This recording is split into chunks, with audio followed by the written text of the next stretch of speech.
what I'm saying? So that's drawing water out. Yeah. So really, you may be drinking a gallon of water a day, but you're probably only getting the benefits from a part of that. Yeah, I definitely know that. And, I get into the sauna every day. I mean, I'll spend an hour in the sauna. So I knew, like, having to supplement that would have to be a thing. So then I went into, from doing Clint, I was like, okay, I'm going to step it up. I talked to a friend of mine, and I ended up getting a form of HGH that the whole mechanics is being big but shredding you up. Because the truth of the matter is I'm just a big guy to begin with. You know what I'm saying? My shred was when I was at the peak of my fighting, and I had the outline of my abs, but I still had my little belly a little bit. I was going full Rampage style on that one. But at that point, I was like, okay, well, I'm going to step it up because Clint did what it had to do, and I didn't want to keep getting on that regiment. Well, you were looking more for performance than you were for, like, physical appearance, I'm sure. Right. Well, it was always both. I mean, the lowest I've ever been in fight shape was 240. Wow. That was the lowest. And that's, Ring of Fire and fighting for Sven because we had catch weight. That was not fun to get down to because I'd walk around 275 all day. Damn. Yeah, but I'd take a fight on a 3-day notice, and then just do a quick cut. Yeah, come back at 275 the next day. Yeah, and I felt good. I didn't the only way I got tired cardio wise is if I just wasn't doing cardio and I wasn't keeping up with myself. What's the most weight you've cut in a short amount of time? In 1 month, I've cut 40 pounds. Wow, that's insane. I have a question. I was talking to a guy friend of mine a couple of days ago about another guy friend wanting to put on a bunch of muscle within like a year. And I'm talking like a lot of weight, and the one guy's like, yeah, I can totally do it. The other guy's like, that's impossible. I mean, if you without gear, you're not putting on more than 10 to 15 pounds tops in a year. What's y'all's opinion on that? It's all about. It goes back to diet. I mean, you can do it. Mm-hmm. You can absolutely. You can put on 40, 50 pounds with a good diet in a year. 40 or 50 pounds in a year. That's a gear? lot. That's a lot. I would say that's a high goal. I think you could probably put 20, 25. Yeah. On. Yeah. With a really good diet. If you look at the permabulks, the bodybuilders and everything, what do they do in the off season? They're bulking up. Yeah. I mean, these guys are weighing 350 pounds on a walking day, and then they're shredding down to 275. Right. So I mean, it depends on how you're looking at it. But if you're a small guy, and my example would be my little brothers. I don't think you've ever seen my little brothers, but they are a lot smaller than me. Lots. Two of them make one of you. Yeah, but they are, they're straight up ripped, and they're super, super strong. But for one of my brothers who wanted to participate in bodybuilding, he did really well. It took a very long time for him to gain weight because he was always like 145, 150 pounds, and he would be on a super high calorie diet. I mean, he's eating whey all day long, and it just wasn't coming on. Mm-hmm. And then it turned in, okay, well, his, 3,000 calorie day plus whey went to 5,000 calorie and higher and higher and higher. And eventually he started getting to that goal. And then, the way they sit now, what would you say? Looking for the video, Cody, I think it's probably 185.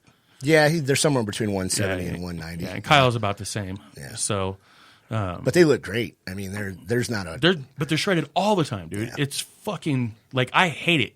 It pisses me off. I'd be interested to know what their body fat is. It's got to be around 13%, I would say. Think about it, they're doing CrossFit every single day. Plus, they're teaching all day long, and they eat like a motherfucker, dude. Yeah. Mm-hmm. They're always something's always in their mouth. Well, you have to.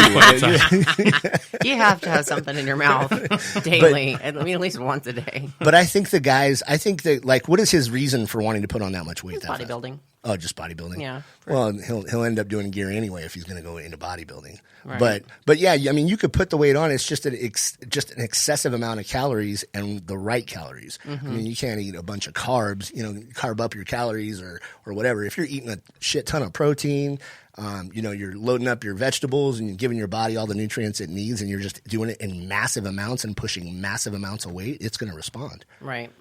And then, in the nutrients is where a lot of people fail because, for example, it takes 9 cups of spinach to equal the nutrients from one cup from 10 years ago in today's day and age. I don't know if you knew that. Because of the soil, the Come closer to the mic. There you go. You want it in my mouth? That's a big black mic. That's a decision you're going to have to take. Oh, I can take it. So go ahead. Sorry, just because of the nutrients in the soil, the toxicity levels. I don't know if you know this, but I sell industrial chemicals aside from what else I do with Revive Cleansing. But I know what's in our water in Colorado Springs. Don't tell me. I'm not going to. Then you will be dehydrated because you won't want to drink it. But I can say that, right? That's legal. I'm not going to get in trouble for that. What are they going to do? Take away our water? I mean, you no longer have this water. You can't drink. No, I mean, like, I could get in trouble, but... Desert Mouth. We call you Desert Mouth. Is that going to be my nickname? Maybe. Give me a kiss. But no, just the lack of the toxicity levels in your air, water, soil. Yeah, the way we et grow cetera. it. And exactly. Things are overgrown. I mean, when you get you can get strawberries year round, right? They have a season. Yeah. There's a season you actually, you're buying them, yeah, but they're roided up. You're eating roided up strawberries. Oh, yeah. We're going to go to the Whole Foods and be like, hi, so I heard I could get roids in my strawberries. Right. So I'm really looking to bulk up. How about some fruit? Which one of these fruits has the most HGH in it? Ballpark. Have you ever? So you did HGH? No, I didn't. Oh, okay. No, I have it stashed in my house because every now and again I'll pull it out and look at it, and I'm like, not today. Are we still talking about HGH? That's a little more often than once a week. Okay, I'm just making sure. A couple times a day. It's like, you're still okay, buddy. Pull it out I and know look at it. it's a warm space down there. But yeah. I wouldn't mind. I've never done HGH. I wouldn't mind trying it because what I hear there's benefits for wrinkles. I hear there's benefits for all kinds, like health, not actual health benefits versus because I think that our HGH is the same as our testosterone. I mean, it goes down as we get older. Right, but the question is what strain are you getting? Because it's just like marijuana. I mean, if you didn't know where you're buying your shit from. Yeah, you know what I mean? I don't know enough about it to where I'd be like confident and say. Well, and see, the person that I got it from, you know him. I'm not going to throw a name out there. He's very confident, and I mean, he uses his own product. Right. And the results that he had from it and his research, he doesn't just go out and buy something. He makes sure that he knows all the P's and Q's about what's happening and where he's getting it, why it's made a certain way. That's where I'm an idiot. I'm such an idiot. Like, if you were like, I got some HGH, man. You want some? Yeah, I'd be like, sure, go ahead and stick it in there. Well, and that's what a lot of people do. And whether it's nutrition or just roids or whatever, they're like, oh, cool, you like it? Cool, I'll try it. Give it here, Yeah. I guess my concern was something like HGH because, I mean, I've actually looked at taking HGH before. Have you done it yet? No. I chose not to because I don't want to get to the... First of all, it's shit expensive. I mean, it's fucking expensive as fuck. And second of all, I mean, you're constantly having to up the amount that you're using every time you're cycling it. Plus, your natural HGH levels get affected because now you're putting a synthetic in your body to produce it for you. Just so like now test. when I want to stop taking it, where does that leave me? Right. You know what I mean? So, I mean... Can you come back from it? I mean, if you take it and you cycle off of it, is it like, because I know there's some test that's like, or some people that do like run some cycles of test, your nuts shrink up, and then all of a sudden you get off of it and you can bring them back and all that. Depends on, I mean, how long did you do it for? Did you cycle it right? How many years were you cycling it? Yeah. I mean, are you going to have to take hormone replacement therapy? I mean, for men, like their estrogen levels and their testosterone levels, when you start putting in synthetics, their testosterone turns off. Yeah. And That's so why your nuts shrink up. Right. And so then when you come off of it, now your estrogen levels are like spiking. I mean, that's why you see guys who have been doing it for years, they stop, now they get fat. Because now, I mean, estrogen is stored in fat, it lives in fat. So, I mean, when those spike up, when you come off the testosterone, I mean, you're going to have to go get hormone replacement therapy. So it's literally a lifelong decision. Now, I mean, if you decide to cycle once and then you're like, okay, I liked it, but I'm scared of the long-term effects, then, you might be okay. Yeah. But, I mean, these people who are doing it for years and years and years, that scares the shit out of me. It is fucking expensive too. It is. I mean, I don't even know how. I've never ended up getting the price of it, but it's expensive, especially if you got one vial. Now your next cycle you need 2. Now you need 3. Now, I mean, it adds up. How much was yours? Did you pay for yours? I did, but I got 2 vials for the price of 1. And I know that sounds shady as hell, but it's more just because he's a good friend of mine. It sounds like a BOGO to me. Yeah, right. Nothing shady about it. It happens all the time. They do it with shoes and everything. Right. So, I mean, if I didn't know that person, I would have just said, nah. So how much did you pay for it? Oh, I believe $130 for 2 vials. Oh, that's not bad. That's way cheaper than what I've heard. I've heard people paying upwards of like $300. Well, that's what he was getting. I think is what it was. How much? Between 200 to 300 for one vial. See, yeah. And one vial lasts how long? 8 weeks, I think. 8 weeks. These ones are 6. Holy shit! I could be wrong. Yeah. I might have been. It's been a while since I looked into it, but it was. That's a lot of money. Well, and then if you think that you're going to have to, start adding in more your next go round. And then once you're off of it, do you get to keep the gains, or does it? Oh, good question. I know on some of them you lose a lot of your gains. Like I think like Primo and Test and whatnot, you lose a ton of the gains. On HGH, I don't remember. If anybody knows, put it on our page. Yeah. Without incriminating yourself, just say, I heard from a friend. My friend told me for my friend that my other friend asked. It wasn't me. Well, what I was told was, at least the strain that was given to me, is that if I wanted to choose to keep doing it, I didn't have to up the amount. Because if I was cycling it the correct way, then like if I'm on for the 6 weeks, then I'm off for 6 weeks. And then I get back on for 6 weeks and off 6 weeks. So honestly, I just didn't have the balls to try it. Yeah, because I don't know how much. Had any afterwards, right? I've got 3 kids, and I don't think so.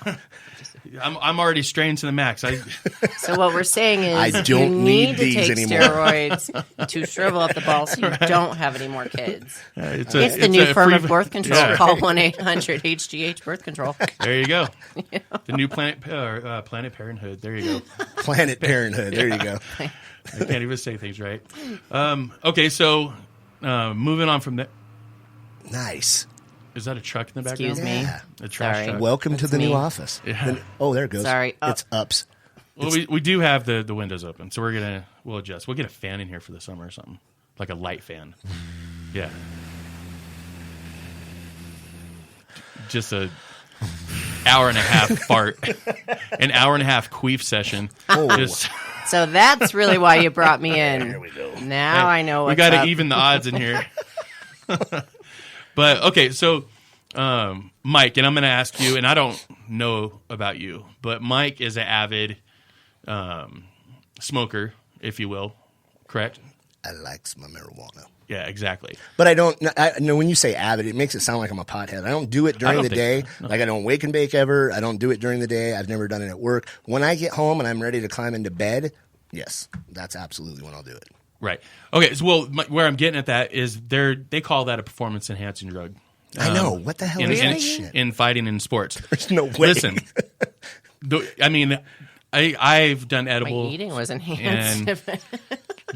But never in the history of ever have I thought about once I did it, I'm going to go fight. But okay, is there just gonna fight the chip bag to open it? I mean, now, is there anywhere where USADA or WADA has ever given like the reason why they call it a performance enhancing drug? Because I read about mostly it's the Diaz brothers that you always hear this shit about with MMA. Nick and Nate Diaz, they will sit there and smoke right after weigh-ins. They don't give 2 shits. Mm-hmm. But is it because it cuts their pain tolerance? I mean, no, that's just what they do. They're potheads. well, I just mean like if you smoke pot, I mean, does your pain level go down? For so me, you could that's exactly why I started hit? doing it. No, I can see what you're saying. Yeah, I guess that's the only. I don't know the reason, but I'm just kind of venturing a thought here that maybe they're saying that because if you're smoking right before a fight and you don't feel the pain, you can keep going because you don't feel the pain. I don't know. I mean, I don't know. I don't think that would they even smoke right before a fight. I don't see. I don't see how Diaz that was. Does he talk about doing it? Nick said that he's done that before fights, and they always do it before BJJ tournaments. Now I rolling Wait, while hold you're on, high. a BJJ tournament? It's Brazilian Can I jiu-jitsu. enroll in this? It's Brazilian. She wants to enroll in Right. BJJ.